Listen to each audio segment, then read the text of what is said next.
अनुसार द्वारका को भगवान श्री कृष्ण की कर्मभूमि और एक ऐसा शहर माना जाता है जो उनकी मृत्यु के बाद समुद्र में डूब गया था। इस रहस्यमयी नगरी का इतिहास और इससे जुड़े वैज्ञानिक प्रमाण आज भी लोगों के मन में जिज्ञासा पैदा करते हैं।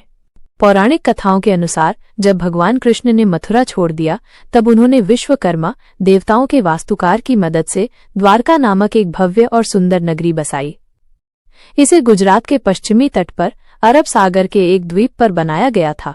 इस शहर का प्राचीन नाम कुशस्थली था, जो बाद में कई द्वारों का शहर होने के कारण द्वारका कहलाया। के अनुसार द्वारका एक अत्यंत समृद्ध और विकसित शहर था, जिसमें 16,108 महल थे, जो सोने, चांदी और अन्य कीमती रत्नों से सजे हुए थे। ये नगर अपने व्यापार और वैभव के लिए जाना जाता था। अंत और जलमग्न होना। महाभारत के युद्ध के बाद जब गांधारी ने कौरवों के कुल के विनाश का कारण मानते हुए श्री कृष्ण को श्राप दिया, तो कहा जाता है कि उसी श्राप के कारण यदुवंश का नाश हुआ। इसके बाद भगवान कृष्ण के शरीर त्यागते ही द्वारका नगरी समुद्र में समा गई। वैज्ञानिकों को अक्सर काल्पनिक माना जाता है, लेकिन वैज्ञानिकों और पुरातत्वविदों ने समुद्र में डूबी हुई द्वारका के अवशेषों को खोजने का प्रयास किया है, जिससे इस नगरी के अस्तित्व को लेकर कई महत्वपूर्ण प्रमाण मिले हैं। भारतीय पुरातत्व सर्वेक्षण ASI और national institute of oceanography NIO ने कई दशकों तक गुजरात के तट के पास समुद्र में खोज अभियान चलाए हैं। अवशेषों की खोज।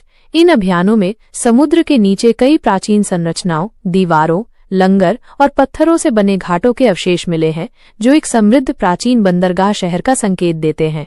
सामग्री की कार्बन डेटिंग। कुछ खोजों में मिली वस्तुओं जैसे मिट्टी के बर्तन और अन्य कलाकृतियां की कार्बन डेटिंग से पता चला है कि वे कई हजार साल पुरानी हैं, जो महाभारत काल के समय से मेल खाती हैं। SR राव ने 1980 के दशक में द्वारका के जलमग्न शहर पर व्यापक शोध किया और कई महत्वपूर्ण अवशेषों को उजागर किया, जिन्होंने इस नगरी के अस्तित्व के दावों को मजबूत किया। आज भी द्वारका का रहस्य पूरी तरह से सुलझा नहीं है। ये शहर धार्मिक विश्वास और वैज्ञानिक खोजों के बीच एक सेतु की तरह खड़ा है। मौजूदा द्वारकाधीश मंदिर, जिसे जगत मंदिर भी कहते हैं, आज भी लाखों भक्तों की आस्था का केंद्र है और ये प्राचीन द्वारका के गौरवशाली इतिहास की याद दिलाता है। मंदिर के दर्शन करना एक आध्यात्मिक और ऐतिहासिक अनुभव है। अपनी यात्री मार्ग से अच्छी तरह जुड़ा हुआ है, जिससे यात्रियों को सुविधा मिलती है। हवाई मार्ग। निकटतम हवाई अड्डा जामनगर हवाई अड्डा JGA है, जो द्वारका से लगभग 137 किलोमीटर दूर स्थित है। हवाई अड्डे से आप टैक्सी या बस लेकर द्वारका पहुंच सकते हैं। एक अन्य विकल्प पोरबंदर हवाई अड्डा PBD है, जो लगभग 107 किलोमीटर दूर है। रेल मार्ग। द्वारका का अपना रेलवे स्टेशन DWK है, जो अहमदाबाद, मुंबई और दिल्ली सहित भारत के प्रमुख शहरों से अच्छी तरह जुड़ा हुआ है। मंदिर रेलवे स्टेशन से लगभग 2 किलोमीटर दूर है और आप वहां से आसानी से ऑटो रिक्शा या टैक्सी ले सकते हैं। सड़क मार्ग। द्वारका में राष्ट्रीय राजमार्गों का एक अच्छा नेटवर्क है, जिससे सड़क मार्ग से यहां पहुंचा जा सकता है। आप निजी कार से यात्रा कर सकते हैं, टैक्सी किराए पर ले सकते हैं या बस ले सकते हैं। गुजरात राज्य सड़क परिवहन निगम GSRTC और निजी बसें गुजरात के विभिन्न शहरों से द्वारका के लिए नियमित रूप से चलती हैं। 2. मंदिर का समय और दर्शन। मंदिर में दर्शन, देवी के दर्शन और आरती अनुष्ठान के लिए विशिष्ट समय निर्धारित हैं।